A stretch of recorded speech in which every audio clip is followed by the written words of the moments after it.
Hey, what's up, guys? Little man with a big opinion here.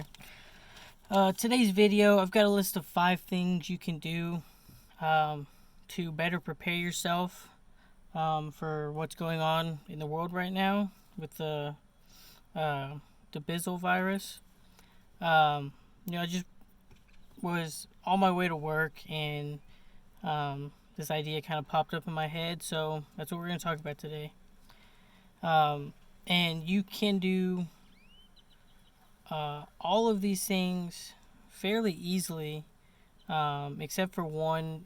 You might have to spend a little bit of money, but in the long run, it'll definitely help you out. So the first one I have on here is just kind of do an inspection around your house. Make sure all of your fire alarms and uh, you know different things that require batteries are working. Some thermostats you have to put batteries in. Flashlights you got to put batteries in. So battery wise, just kind of stay up to date with that kind of stuff. See if you have any leaky faucets. Anything that will make you have to spend some type of money right now that you probably didn't plan for. And so in doing that, instead of spending $10, $15, getting another thing of batteries because you hear that annoying beep, you can go ahead and get it now and plan, hey, yeah, I need more batteries. And if you already had the batteries, then, maybe it's a good idea to just cycle through everything. Next, so this was the one item that you would spend some money on, and it's sign up for a CPR or a first aid class, or sometimes they do both together. The last time I took this course, I believe I paid $20 for both of them. It kind of depends on class size and who's teaching it and stuff. But that's a good thing for you because one of the things that the president's talking about right now is, if you're sick, obviously treat yourself. If you think it's bad enough, go to the hospital. But we don't want to flood hospitals. And so if it's something as simple as, a decent sized scratch that maybe requires stitches, but will definitely heal just fine if you did some, butterfly band-aids, then your first aid class will teach you that. And every major city, even cities up to like 10 or 15,000 people, most of your fire departments will have an instructor, and they tend to teach classes fairly often. Number 3, do a mock power outage / quarantine. So this one's a little redundant in case this is already happening or that it might happen. And this is something that you should do, I'd say twice a year.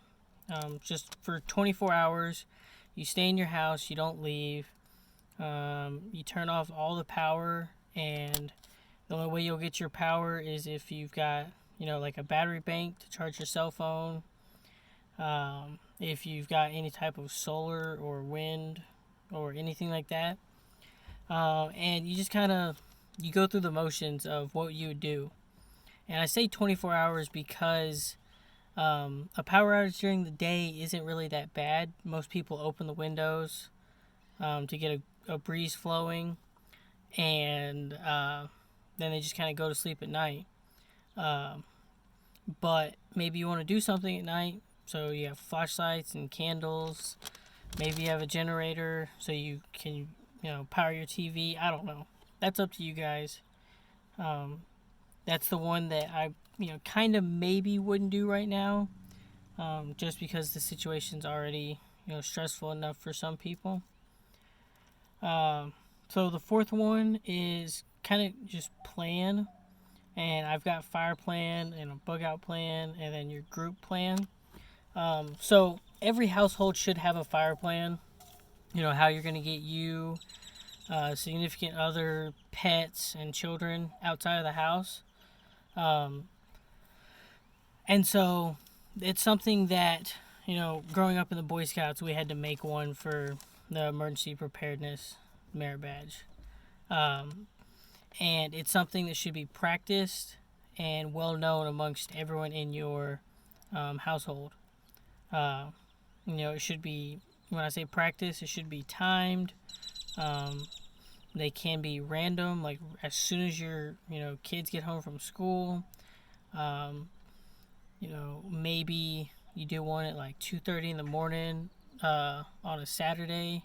That way people can go back to sleep and be mad at you later. And then bug out plan / bug in plan. It kind of goes back into the quarantine one. But just having a plan to protect yourself and your family. What is your bug out plan? Where are you going to go? Do you have the gas to get there?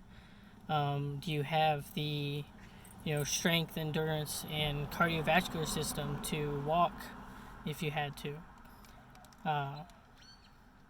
And so right now, like if you're starting a bug out plan now, and it involves hiking or rucking, and you don't do this very often, then it's a good thing you're starting now. But that's definitely something that takes months and months of doing the same thing all the time, and training for it.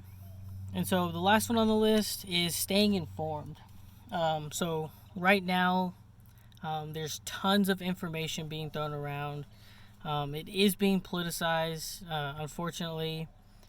Different sides are, getting onto each other. I think I like my new term for it, virtual rioting. It's when keyboard warriors all agree upon the same thing, or not all, but like a large quantity of people all say the same thing, over several days. Right now, the big thing right now is people are mad at other people for hoarding toilet paper. And so, it's been spouted on and on and on. And then, some people have said, oh, this isn't that bad. 50% of the people have already recovered. You're just screwing the economy. And there's lots of back and forth. So, in my humble opinion, I'd pick 4 or 5, major news companies, and you have to kind of read the same article 5 times. And so I'd pick, Fox News, CNN. The New York Times is, in my opinion, pretty neutral.